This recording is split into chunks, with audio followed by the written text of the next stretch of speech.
Assalamualaikum warahmatullahi wabarakatuh. Kami dari kelompok 2 akan membahas materi makromolekul yaitu tentang lemak. Sebelum membahas lebih lanjut, izinkan saya memperkenalkan kelompok kami terlebih dahulu. Yang pertama ada saya sendiri, Ani Octavia dari absen 3. Yang kedua, Atika Haliana Putri dari absen 5. Ketiga, Elki Wiantaurek Lukman dari absen 9. Keempat, Muhammad Syekh Mumtaz Ilmi dari absen 20. Kelima, Raden Damar Prawiro Kusumo Sudrajat dari absen 28. Dan yang terakhir yaitu Wanda Azhara dari absen 33. Oke, langsung aja yang pertama. Jadi lemak itu apa sih? Nah, lemak atau lipid merupakan biomolekul turunan hidrokarbon yang mengandung satu gugus ester.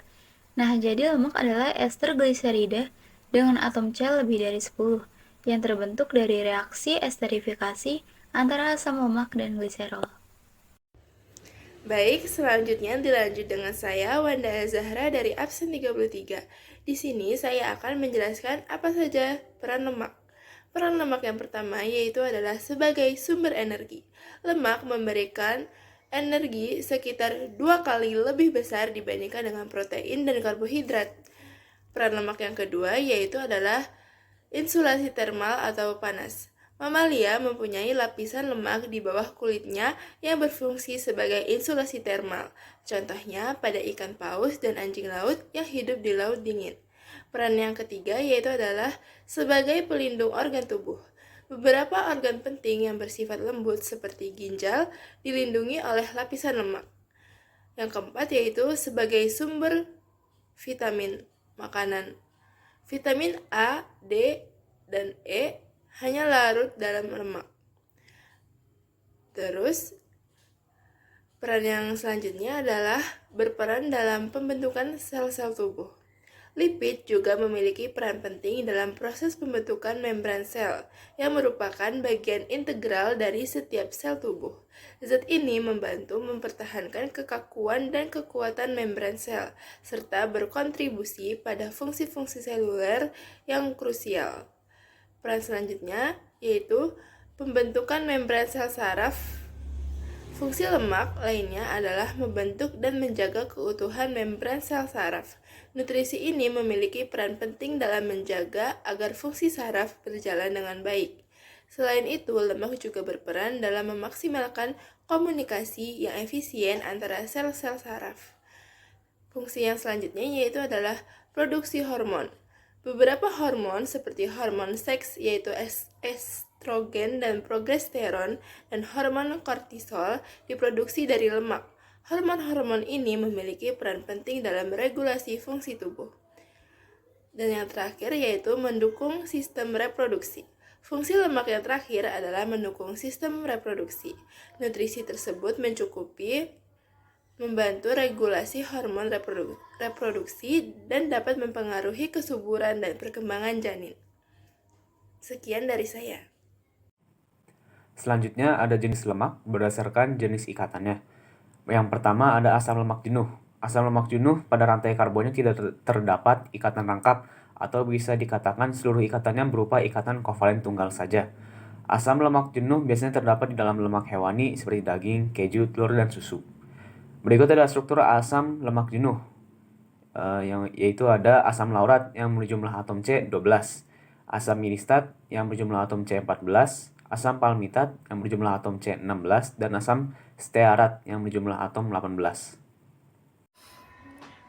Kemudian dari jenis lemak berdasarkan jenis ikatannya. Yang kedua adalah asam lemak tak jenuh. Kebalikan dari asam lemak jenuh, struktur asam lemak tak jenuh memiliki rantai berkarbon berikatan rangkap. Tidak hanya ikatan kovalen tunggal saja.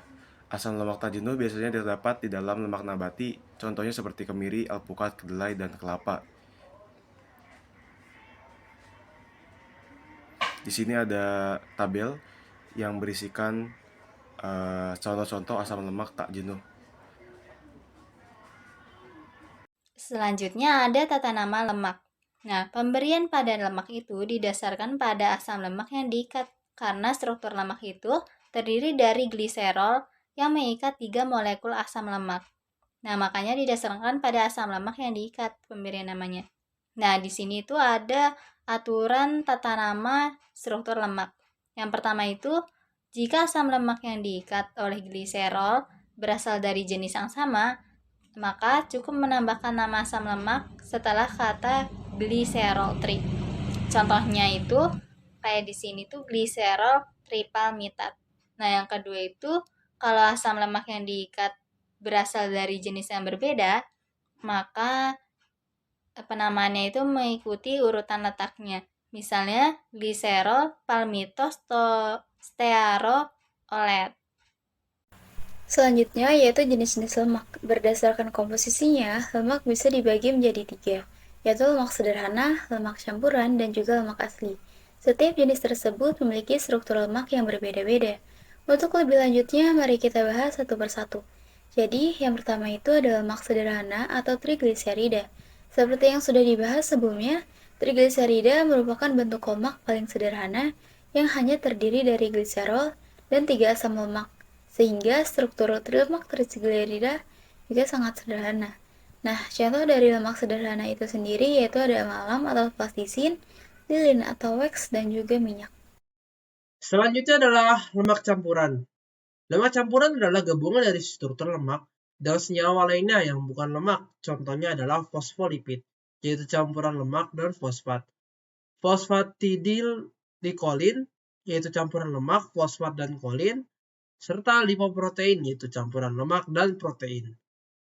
Selanjutnya adalah lemak asli. Lemak asli atau yang biasa disebut derivat lemak merupakan senyawa yang didapatkan dari proses hidrolisis lemak, seperti kolesterol dan asam lemak.